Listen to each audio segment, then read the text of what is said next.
어제 코로나19 신규 확진 환자는 47명, 50명 아래로 떨어진 건 46일 만입니다.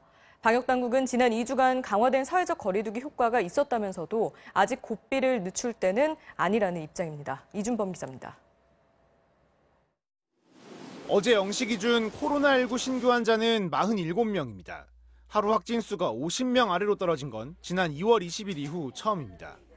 방역당국은 2주간의 강화된 사회적 거리두기로 집단 감염 사례는 11건에서 4건으로, 감염 경로를 모르는 사례도 37건에서 3건으로 줄었다고 밝혔습니다. 그러나 낙관적 기대는 경계해야 한다고 했습니다. 느슨해진 거리두기가 가장 우려되는 부분입니다. 신천지발 집단 감염이 폭발적으로 증가했던 2월 마지막 주 토요일 1,014만 건까지 떨어졌던 인구 이동량이 지난 토요일엔 다시 1,354만 건까지 늘어났습니다. 신규 확진 환자가 하루 평균 50명 미만, 감염 경로를 알 수 없는 사례가 일주일 평균 5% 미만으로 유지될 때까지 사회적 거리두기는 계속되어야 한다는 것이 정부의 판단입니다. 이동량이 증가한 결과가 나타나고 있습니다.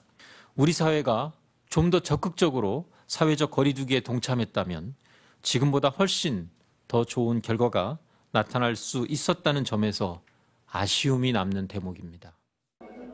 여기에 자가격리에서 이탈하는 사람들이 꾸준히 발생하고 있다는 것도 위험 요소로 지목됩니다. 어제 서울에서는 자가격리 수칙을 어기고 외출한 확진자와 접촉했던 60대 여성이 코로나에 감염된 사례까지 나타났습니다.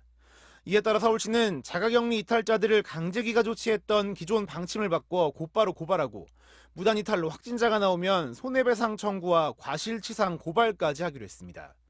정부도 오늘 정세균 국무총리 주재로 비공개 관계장관 회의를 열어 자가격리자의 이탈을 막기 위해 위치 관리를 엄격하게 하는 방안을 논의할 예정입니다.